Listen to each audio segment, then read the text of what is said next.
వచ్చేసి మీ ప్రాజెక్ట్ ఇది Arduino base board. Arduino base board పైన వచ్చేసి పవర్ సప్లై సెక్షన్ ఉండేది. ఇది వచ్చి controller, Arduino Uno controller 16/2 LCD. ఈ బేస్ బోర్డ్ పైన ఈ 3 ప్రొవిజన్స్ ఉంటాయి. కంట్రోలర్ ప్లేస్ చేయొచ్చు, ఎల్సిడి ప్లేస్ చేయొచ్చు. ఇక్కడే మీకు పవర్ సప్లై ఉంటుంది. ఇది వచ్చేసి వైఫై మాడ్యూల్ ESP8266. ఇది బజర్. ఇది వచ్చేసి రిలే. రిలే దేనికి అంటే ఈ పంప్ని ఆన్ ఆఫ్ చేయడానికి, లైక్ స్విచ్ అన్నట్టు, ఎలక్ట్రానిక్ స్విచ్లో. ఇది వచ్చేసి సాయిల్ మాయిశ్చర్ సెన్సర్. ఈ సాయిల్ మాయిశ్చర్ సెన్సర్ని బేస్ చేసుకొని పంప్ ఆన్ ఆఫ్ అనేది అవుతుంది. ఇది DHT11. దీనిలో మీకు టెంపరేచర్, హ్యూమిడిటీ 2 వస్తాయి. ఇక్కడ మనం పవర్ సప్లై ఇవ్వాలి. మనకి పవర్ సప్లైకి వచ్చి AC పవర్ సప్లై ఒకటి ఉంటుంది, DC ఒకటి ఉంటుంది. AC దేనికి అంటే ఈ పంపుకి యూజ్ చేస్తాం. దీనిలో మనకి అడిషనల్గా AC అక్కడ ఉండదు. సో మనం ఎక్స్టర్నల్ బయట నుంచి తీసుకుంటాం. AC బయట నుంచి తీసుకుంటాము. DC వచ్చేసి ఇక్కడ ఇస్తాం. ఇక్కడ ఇచ్చేది 12 volts 1 amp పవర్ సప్లై. ఈ 12 voltsని 5గా కన్వర్ట్ చేయడానికి రెగ్యులేటర్ యూజ్ చేస్తాం. ఇది 7805 రెగ్యులేటర్. ఇక్కడ వచ్చిన 12ని 5గా కన్వర్ట్ చేసి అవుట్పుట్ ఇస్తుంది. ఇక్కడ మనం 12 వచ్చేసి రిలే 12 volts ఇస్తాము. ESP8266కి 12 volts ఇస్తాము. మిగతా అన్నిటికీ 5 volts ఇస్తాం. అంటే దీనికి 5 volts, ఈ సెన్సర్ కూడా 5 volts, controller 5 volts, LCD 5 volts, buzzer 5 volts. Kit on చేసే ముందు మనం కొన్ని హాట్స్పాట్ సెట్టింగ్స్ చేసుకోవాలి. వచ్చేసి హాట్స్పాట్ సెట్టింగ్స్. మీ ఫోన్లో హాట్స్పాట్ సెట్టింగ్స్ ఓపెన్ చేసి హాట్స్పాట్ నేమ్ వచ్చి IoT సర్వర్ అని పెట్టుకోవాలి. ఇది స్మాల్ లెటర్స్లో ఉంటుంది. పాస్వర్డ్ వచ్చి IoT సర్వర్ 123. ఇట్లా హాట్స్పాట్ పెట్టి నెట్ ఆన్ చేసి పక్కన పెడితే ఆటోమేటిక్గా మన వైఫై మాడ్యూల్ కనెక్ట్ అవుతుంది. ఇంకోటి మన అప్లోడ్ అయిన డేటాని చూడడానికి ఒక URL ఉంటుంది. ఇది వచ్చి projects factory server.in URL. ఇట్లా మీకు క్రెడెన్షియల్స్ అడుగుతుంది, యూజర్ నేమ్, పాస్వర్డ్. మీ యూజర్ నేమ్, పాస్వర్డ్ వచ్చి IoT992. ఇవన్నీ స్మాల్ లెటర్స్. పాస్వర్డ్ కూడా సేమ్.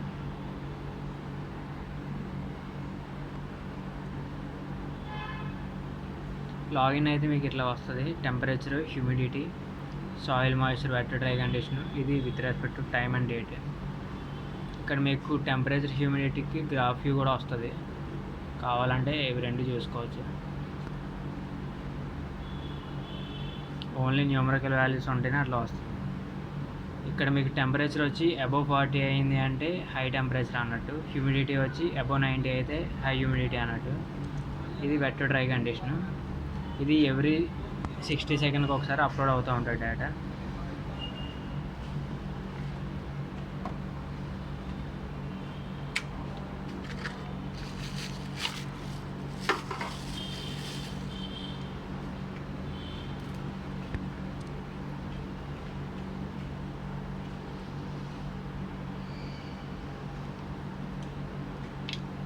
ఇది అడాప్టర్ మీరు యూజ్ చేసే 12 volts 1 amp.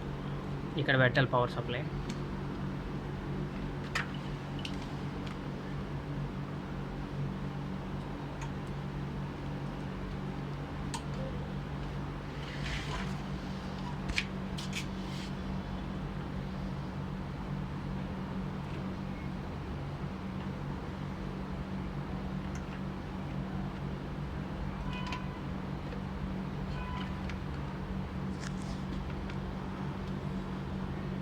ఇక్కడ పవర్ ఆన్ చేయాలి. పవర్ ఆన్ చేసిన తర్వాత ఈ సెక్షన్ ఏం టచ్ చేయొద్దు. ఇదంతా AC పవర్ కాబట్టి షాక్ కొడుతుంది. ఇక్కడ కనెక్టింగ్ అని వస్తుంది ఆ డిస్ప్లేలో. కనెక్టింగ్ అంటే సర్చింగ్ ఫర్ వైఫై అన్నట్టు. మీరు పెట్టిన హాట్స్పాట్ కరెక్ట్గా ఉంటే వైఫై రెడీ అని ముందుకు వెళ్ళిద్ది, లేదు అంటే ఇట్లా వస్తుంది.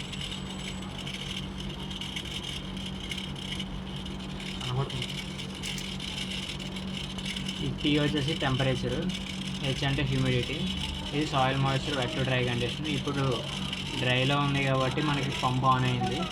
వెట్ అయింది అంటే ఆటోమేటిక్ పంప్ ఆఫ్ అయిపోయింది.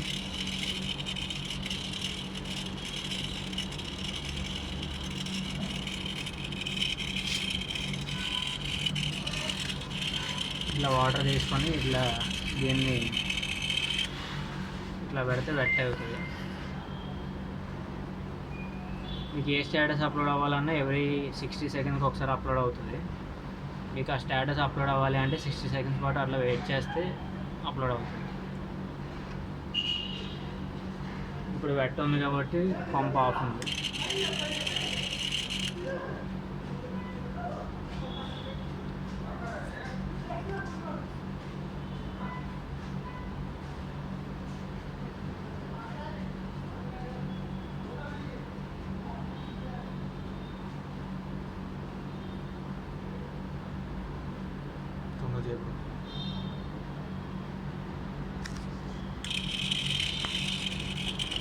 సేమ్ అట్లానే హ్యూమిడిటీ, టెంపరేచర్ ఏదైనా ఫైర్ చేసుకొని ఇట్లా మీరు కొంచెం దూరం పెట్టి ఫైర్ చేస్తే మీకు టెంపరేచర్ అనేది ఇంక్రీజ్ అవుతుంది.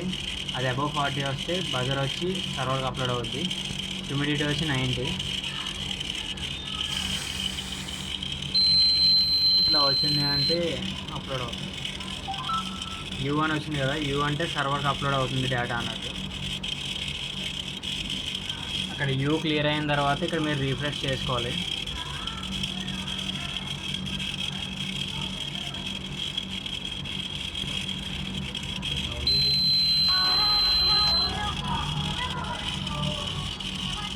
ఇట్లా డేటా అప్లోడ్ అవుతుంది. Temperature, humidity, soil moisture, wet dry. ఇది డే టు టైం. ఇది వచ్చేసి 1 minute డేటా అప్లోడ్ అవుతుంది. సేమ్ అట్లానే టెంపరేచర్ కూడా మీరు ఇక్కడ ఫైర్ పెట్టుకొని కొంచెం దూరం పెడితే హీట్ అవుతుంది. మరీ దగ్గర పెట్టకూడదు, ఈ ప్లాస్టిక్ కేసింగ్ ఉండేది, ఇది కరిగిద్ది. దూరం పెడితే ఏం కాదు. ఇట్లా డేటా వస్తూ ఉంటుంది.